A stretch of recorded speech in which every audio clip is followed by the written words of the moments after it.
Welcome two degree academic of Odisha group पुणी थे स्वागत जनाऊँगी आ गोटे नुआ वीडियो को SSC subject +3 second semester life skill education जहाँ आम ओडिया रे कहूँ जीवन कौशल शिक्षा।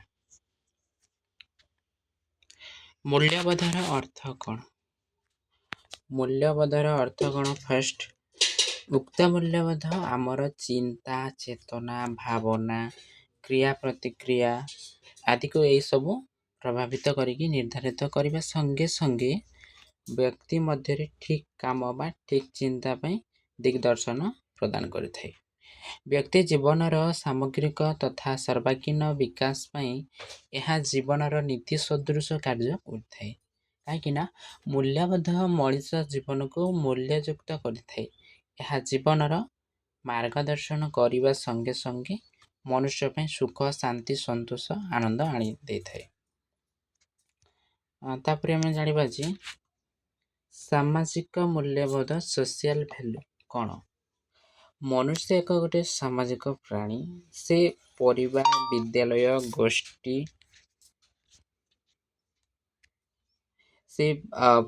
विद्यालय गोष्ठी समाज मध्य सब आदिन विभिन्न सामाजिक अनुष्ठान तथा व्यवस्था सहित संपृक्त होगी सरी सामाजिक पे सामाजिक हम सामाजिक जीवन यापन करें। भूल अच्छे करेक्ट करदेना। जीवन ये जो सामाजिक संपर्क माध्यम प्रत्येक मनुष्य विभिन्न सामाजिक गुणर अधिकारी। टी पे मैंने डीटीपी हो जाए भूल हो जाए देखिए यहाँ अधिकारी है कौन होता है गुणर अधिकारी होता है। तो स्नेह ममता साधुता सहयोग सहावस्थान सहनशीलता सहानुभूतिशीलता प्रेम आत्मीयता आत्मश्रृंखला सेवा त्याग ये सब मनोभाव तांकर जो गुण चिंताधारा इत्यादि सामाजिक मूल्यबोधर अंतर्भुक्त अटंती। तापर आम जाना नैतिक मूल्यबोध बा मोराल वैल्यूज जहाँ इंग्राजी कह जाए नीतिशास्त्र अनुमोदित तथा नीति और नैतिकता तो आधार रे जो ये जो आधार रे विकास लाभ करथिबा गोटे मूल्यबोध गुड़िक नैतिक। ओके मूल्यबोध कह जाए नैतिक मूल्यबोध मनुष्यर बाह्य जगत बाहर जो जगत तो प्रति यह जो आचरण को बुझाई थाए। साधारणतः मनीष नैतिक मूल्यबोध गुण गुड़ी को नहीं जन्म नहीं थाए कहीं सत्य शांति दया क्षमा अहिंसा ये जो आत्मसंपजता साधुता आदि जो नैतिक आचरण गुड़िक यार अंतर्भुक्त अटंती। तो नैतिक मूल्यबोधर अधिकारी होगा द्वारा व्यक्ति ठीक भूल नीति अनीतिर सत्य मिथ्या न्याय अन्याय भल मंद पाप पुण्य आदि ये सब उपयुक्त विचार करें। तापर आम अच्छी पिला माने सांस्कृतिक मूल्यबोध कौन? भारतीय सामाजिक व्यवस्था प्रचलित सांस्कृतिक ऐतिह्य तथा मूल्यबोध प्रत्येक भारतीय मानक कौन है एक स्वतंत्र तथा एटा बलिष्ठ भाव पे हाँ मिस्टेक है बलिष्ठ परिचय सबुमय सृष्टि कर। तो एक सुसंगठित सामाजिक व्यवस्था मध्य बसवास करुवा व्यक्ति विशेष भावना सामाजिक संपर्क पारस्परिक अंतर्क्रिया आचरण व्यवहार तार आदि को यह सब रुचिपूर्ण श्रृंखलित तथा परिमार्जित करने यह विशेष भाव में सहायक होता है। तो उक्त सामाजिक व्यवस्था मध्य अनुभूति शांति मैत्री संहति ये सब भावना एवं राजनीति प्रथा जो परंपरा भाषा धर्म चलणी आचरण उदारता ये सब यह मध्य सांस्कृतिक मूल्यबोध गुड़िक प्रतिफलित हुए व्यक्ति तथा समाजर परिचय सृष्टि करथाय। तो नेक्स्ट अच्छी मूल्य शिक्षार अर्थ कौन? मूल्य शिक्षार अर्थ कौन से देखा मूल्यबोध शिक्षा साधारणतः नैतिक शिक्षा चरित्र गठन पर शिक्षा तो धर्मीय शिक्षा आत्मीय शिक्षा यही भाव विवेचना करागले तथा आलोचना प्रदान कर किंतु वास्तवता दृष्टिकोण विचार कले उपरोक्त शिक्षा मूल्यबोध शिक्षा परिसरभुक्त होइथिले मध्य सेगुड़िक मूल्यबोध शिक्षा भली व्यापक अर्थ रे विचार करा जाई न थाए। तो मूल्यबोध शिक्षा किपरि हबो तो धर्मीय शिक्षा बा नैतिक शिक्षा ठारू पृथक ताहा निमित्त मते आलोचना करा जाउछि। देखिबा मूल्यबोध शिक्षार आवश्यकता कण कण। फर्स्ट अछि पिलाए फर्स्ट अछि शिक्षार्थी हृदय नैतिक सौंदर्यात्मक सांस्कृतिक एवं आध्यात्मिक मूल्यबोधर विकास घटाइबा। नेक्स्ट अच्छी व्यक्ति विशेष को सन्मार्ग व्यक्ति विशेष को सन्मार्ग रे परिचालित करने मार्गदर्शन करवा है। तो अरे 3 नंबर आसवा आध्यात्मिक शिक्षा द्वारा गणतंत्र समाजवाद धर्मनिरपेक्षतावाद न्याय समता तथा वैज्ञानिक मनोवृत्ति इत्यादि सहित परिचित अटे। तो तापर जानिबा हम पिला माने सत्य कण अहिंसा व्रत रे व्यक्ति निजको प्रतिष्ठित कराइबा को हेले सत्यर आदर्श को ग्रहण करबा को होई थाए। तो सत्यानुसरण करबा को हेले सत्य शब्दटी सत्य शब्द रु आसी अछि। तो यार अर्थ होछि सत्ता। तो ये पृथ्वी रे सत्य व्यतीत अन्य कहार सत्ता नहीं। तो सत्य होछि ईश्वरंक अन्य एक नाम। यह ईश्वरंक प्रकृत वैशिष्ट को प्रतिफलित करिथाए एवं जेउठी सत्य अछि सेठारे कोन हुए ज्ञान अछि। तो यह ही यथार्थ सत्य। तो किंतु जेउठारे सत्य नहीं सेठारे ज्ञान थाई पारे किंतु यही ज्ञान असत्य बा मिथ्या अटे। कहीं जो यथार्थर ज्ञान रही सेठारे सर्वदा आनंद भरी रही।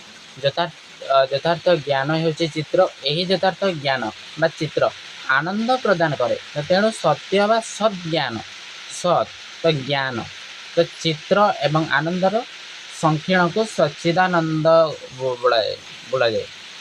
तापर अच्छे पिला माने प्रेम प्रेम भल पाइबा कौन। तो प्रेम जमी लव शब्द काल्पनिक शब्द लिव रु आसी जहाँ प्रोटो इंडो यूरोपीय मूल शब्द जार अर्थ होची जत्न केयर किंबा इच्छा। तो डिसाइड द आई लव शब्दटी लैटिन शब्दर लिवेट एवं पुराणा इंग्रजी शब्द लिफुरु विकसित होइथिला। तो जहाँ गभीर स्नेह किंबा कौन से जिनिस प्रति अति प्रिय हेबा वर्णना करुथबा एक विशेष एवं क्रिया अटे। ओके तापर अच्छे पिला माने करुणा दया कौन करुणा दया करुणार आक्षरिक अर्थ होची एकाठी दुख पाइबा आवेग उपर गवेषणा करुथबा गवेषणा मानक मतरे याकु सही भावना भावरे व्याख्या करि जे जहाँ सेते बेले उत्पन्न होए जेते बेले जने अन्यर दुख सहित सम्मुखीन होते एवं से दुख कौन हुए दूर करबार लगी जो प्रेरणा पाती। तो करुणा हेउछि अन्य मानकर दुख प्रति गभीर चिंतार भावना जहाँ सहित से दुख को दूर करबार एक गोटे दृढ़ इच्छा थाए। तो मध्य थाए यह केवल सहानुभूति किंबा संवेदनशीलता नुहे यह साहाय्य करिवार प्रेरणा सहित सहभागी जंत्रणार एक भावना। तो तेणु करुणार अर्थ होछि अन्यर दुख को चिन्हिबा एवं यह को हालुका करिबा पई प्रेरणा पाइबा। तो ताहा सांत्वनार शब्द माध्यम रे हेउ किंबा प्रत्यक्ष कार्य माध्यम रे हेउ ए सब किछि अछि। तापरे अछि बिला माने अहिंसा गण। ओके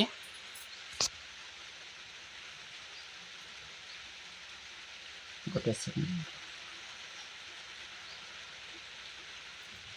तो मेनली हमको जानबा पड़िबो अहिंसा कौन।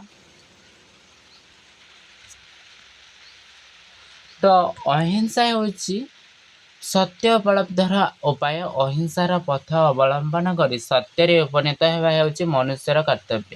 ତ ସତ୍ୟ ଓ ଅହିଂସା ପରସ୍ପର ସହିତ ଏଭଳି ଭାବେ ଜଡ଼ିତ ଯେ ସେମାନଙ୍କୁ ପୃଥକ୍ କରିବା ଅସମ୍ଭବ। ତ ସତ୍ୟ ଓ ଅହିଂସା ଗୋଟିଏ ମୁଦ୍ରାର ଦୁଇଟି ପାର୍ଶ୍ୱ ପରି। ଅହିଂସା ହେଉଛି ସତ୍ୟର ଆଧାର, ତ ଗୋଟିଏ ବିନା ଅନ୍ୟଟି ଅକଳ୍ପନୀୟ।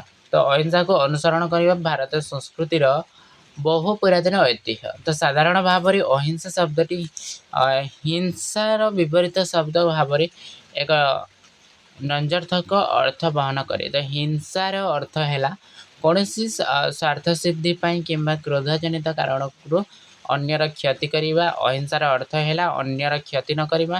ତ ଯେଉଁ ଅର୍ଥରେ ନେଲେ ମଧ୍ୟ ଅହିଂସା ଏକ ନକାରାତ୍ମକ ଅର୍ଥ ବହନ କରିଥାଏ। ତ ଭାରତୀୟ ସାମ୍ବିଧାନିକ ମୂଲ୍ୟବୋଧ କ'ଣ?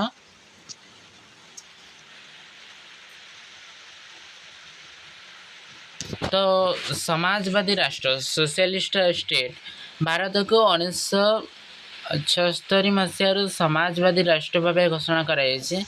ତ ଏହା ଦ୍ୱାରା ଅର୍ଥନୈତିକ ସମାନତା ପ୍ରତିଷ୍ଠା ହେବା, ସବୁ ଶ୍ରେଣୀର ଲୋକଙ୍କ ମଧ୍ୟରେ ଜାତୀୟ ସମ୍ପଦର ସୁଷମ ବଣ୍ଟନ, ଉତ୍ପାଦନ ଓ ବିତରଣ ପ୍ରଣାଳୀର ନିୟନ୍ତ୍ରଣ, ଧନୀ ଓ ଗରିବ ବା ଦରିଦ୍ର ମଧ୍ୟରେ ଥିବା ବୈଷମ୍ୟ ଦୂରୀକରଣ, ପ୍ରତ୍ୟେକର ଆର୍ଥିକ ଅଭିବୃଦ୍ଧି ସାଧନ, ସମସ୍ତଙ୍କୁ ସମାନ ସୁବିଧା ସୁଯୋଗ ପ୍ରଦାନ କରିବା, ଏହି କାର୍ଯ୍ୟ ଉପରେ ଗୁରୁତ୍ୱ ଦିଆଯାଏ। ତ ଏହି ବ୍ୟବସ୍ଥାରେ ଯୋଜନାବଦ୍ଧ ଅର୍ଥନୀତି ପ୍ରଚଳିତ ହୋଇଥାଏ।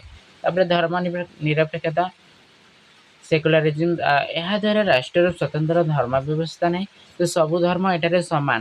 ତ ଧର୍ମ ଗ୍ରହଣ ପାଇଁ ନାଗରିକମାନଙ୍କର ଏଠାରେ ସ୍ୱାଧୀନତା ରହିଛି। ଧର୍ମ ଯଦି ନିରପେକ୍ଷତା ଏହି ରାଷ୍ଟ୍ରର ବଳିଷ୍ଠ ଆଦର୍ଶ ହୁଏ। ତ ଗଣତାନ୍ତ୍ରିକ ରାଷ୍ଟ୍ର ଡେମୋକ୍ରାଟିକ୍ ଷ୍ଟେଟ୍, ତ ଏଠାରେ ଶାସନ ବ୍ୟବସ୍ଥା ପରମ୍ପରା ଓ ଆଇନ ଉପରେ ପର୍ଯ୍ୟବେସିତ ହୋଇଥାଏ। ତ ପ୍ରତିନିଧିମୂଳକ ଦାୟିତ୍ୱପୂର୍ଣ୍ଣ ଶାସନ, ଯାହାକି ଗୋଟେ ସାର୍ବଜନୀନ ସାବାଳକ ଭୋଟ ପ୍ରଥା ବା ଭୋଟ ବ୍ୟବସ୍ଥା, ମୌଳିକ ଅଧିକାର ଆଦି ବୈଶିଷ୍ଟ୍ୟ ଏହି ବ୍ୟବସ୍ଥାର ମାଇଲଖୁଣ୍ଟ ସଦୃଶ ଅଟେ। ନ୍ୟାୟର ଅର୍ଥ କ'ଣ? ତ ଏଠି ଜାଣିବାକୁ ପଡ଼ିବ। ନ୍ୟାୟର ଅର୍ଥ ହେଉଛି ନ୍ୟାୟ ଶବ୍ଦଟି ପ୍ରାଣୀର ଜନ୍ମଗତ ପ୍ରବୃତ୍ତି ସହ ପ୍ରକାଶ୍ୟ ବା ଅପ୍ରକାଶ୍ୟ ଭାବେ ପରିଚୟ ରଖୁଥିଲେ ମଧ୍ୟ ସ୍ଥିର ଓ ଅପରିବର୍ତ୍ତନୀୟ ନୁହେଁ। ସ୍ଥାନ, କାଳ ଓ ପାତ୍ର ଭେଦରେ ଏହା ଭିନ୍ନ ଭିନ୍ନ ହୋଇପାରେ। ତ ଗୋଟିଏ ନିର୍ଦ୍ଦିଷ୍ଟ ବିଷୟ ଉପରେ ଭିନ୍ନ ବା ବିଭିନ୍ନ ଦେଶରେ ଭିନ୍ନ ଭିନ୍ନ ଲୋକମାନଙ୍କ ଦ୍ୱାରା ଯଦି ତଥା ଭିନ୍ନ ଭିନ୍ନ ସମୟରେ ନ୍ୟାୟର ପରିଭାଷା ସମାନ ନ ହେଲେ ତ ଭିନ୍ନ ଭିନ୍ନ ହୋଇପାରେ। କିନ୍ତୁ ନ୍ୟାୟର ସଂଜ୍ଞା ନିରୂପଣ କରିବା ସହଜ ନୁହେଁ। ତ ପ୍ଲାଟୋଙ୍କ ଚିନ୍ତାଧାରାରେ ନ୍ୟାୟର ଅର୍ଥ ହେଉଛି ତ ପ୍ରତ୍ୟେକ ବ୍ୟକ୍ତିଙ୍କୁ ତା'ର ଉପଯୁକ୍ତ ପ୍ରାପ୍ୟ ପ୍ରଦାନ କରିବା। ଆରିଷ୍ଟୋଟଲଙ୍କ ବିତରଣାତ୍ମକ ବା ଯେଉଁ ବଣ୍ଟନ ନ୍ୟାୟ, ଡିଷ୍ଟ୍ରିବ୍ୟୁଟିଭ୍ ଜଷ୍ଟିସ୍ ଓ ସଂଶୋଧନ ନ୍ୟାୟ, କରେକ୍ଟିଭ୍ ଜଷ୍ଟିସ୍, ଏଇଭଳି ଯେଉଁ ଦୁଇ ପ୍ରକାର ନ୍ୟାୟ କଥା କହିଛନ୍ତି। ତାପରେ ଅଛି ଆମର ରାଜନୈତିକ ନ୍ୟାୟ। କ'ଣ? ରାଜନୈତିକ ନ୍ୟାୟ ରୁହ।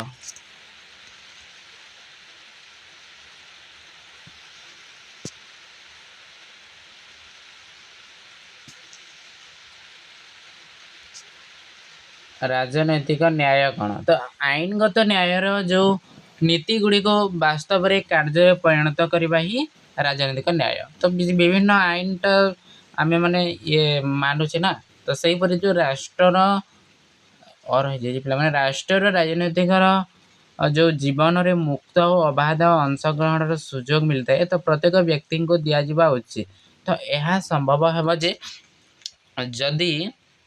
ଯଦି ସାର୍ବଜନୀନ ସାବାଳକ ମତଦାନ ଦ୍ୱାରା ପ୍ରତିନିଧି ଚୟନ କରିବାର ସୁଯୋଗ ବା ଯୋଗ ସମସ୍ତଙ୍କୁ ସୁଯୋଗ ପ୍ରଦାନ କରାଯିବ। ତ ରାଜନୈତିକ ଦଳ, ଚାପ ଗୋଷ୍ଠୀ ଆଦି ଏସବୁ ରାଜନୈତିକ ନ୍ୟାୟ ପ୍ରଦାନ କ୍ଷେତ୍ରରେ ଗୁରୁତ୍ୱପୂର୍ଣ୍ଣ ଭୂମିକା ନିର୍ବାହ କରନ୍ତି। ତ ପିଲାମାନେ ତାପରେ ଅଛି ପିଲାମାନେ ଆମର ସାମାଜିକ ନ୍ୟାୟ। କ'ଣ? ସାମାଜିକ ନ୍ୟାୟ। ସାମାଜିକ ନ୍ୟାୟ ମଣିଷ ଜୀବନ ଓ ସମାଜର ବିକାଶ ପାଇଁ ଯେଉଁ ଜନିତ ସକଳ ଦିଗକୁ ସ୍ପର୍ଶ କରିଥାଏ। ତ ଏହା କେବଳ ଜାତି, ଧର୍ମ, ବର୍ଣ୍ଣ, ଲିଙ୍ଗ, ବାସସ୍ଥାନ ଆଦି ସମସ୍ତ କୃତ୍ରିମ ଆଧାର ଭିତ୍ତିରେ ହେଉଥିବା ଶୋଷଣ, ଯେଉଁ ଅତ୍ୟାଚାର, ତ ଅତ୍ୟାଚାର ଓ ଭେଦଭାବକୁ ଉଚ୍ଛେଦ କରେ ନାହିଁ, କାହିଁକିନା ସମାଜର ଦୁର୍ବଳ ବର୍ଗର ଲୋକଙ୍କ ଉଦ୍ଧାର କରେ, ତ ଉନ୍ନତି ନିମନ୍ତେ ବି ଯତ୍ନ କରେ। ତ ସମାଜରେ ବ୍ୟକ୍ତି ସ୍ୱାର୍ଥ ଓ ସାମାଜିକ ବା ସମୂହ ସ୍ୱାର୍ଥ ମଧ୍ୟରେ ବିବାଦ ଦେଖାଦେଲେ ସମୂହ ସ୍ୱାର୍ଥ ହିଁ ବଳବତ୍ତର ରହିବ। ତ ତେବେ କେବଳ ଆଇନ ମାଧ୍ୟମରେ ରାଷ୍ଟ୍ର ତ ସାମାଜିକ ନ୍ୟାୟ ଲୋକଙ୍କ ଉପରେ କ'ଣ ହୁଏ, ଅଳଦି ଦେଇପାରିବ ନାହିଁ। ତ ଏଥିପାଇଁ ସାମାଜିକ ଅଭ୍ୟାସ ଓ ସାମାଜିକ ଅନୁଷ୍ଠାନମାନଙ୍କ ଭୂମିକା ଗୁରୁତ୍ୱପୂର୍ଣ୍ଣ ଅଟେ। ତାପରେ ଅଛି ଆମର ଶେଷ ଅର୍ଥନୈତିକ ନ୍ୟାୟ। କ'ଣ ଅର୍ଥନୈତିକ ନ୍ୟାୟ ଜାଣିଥିବେ?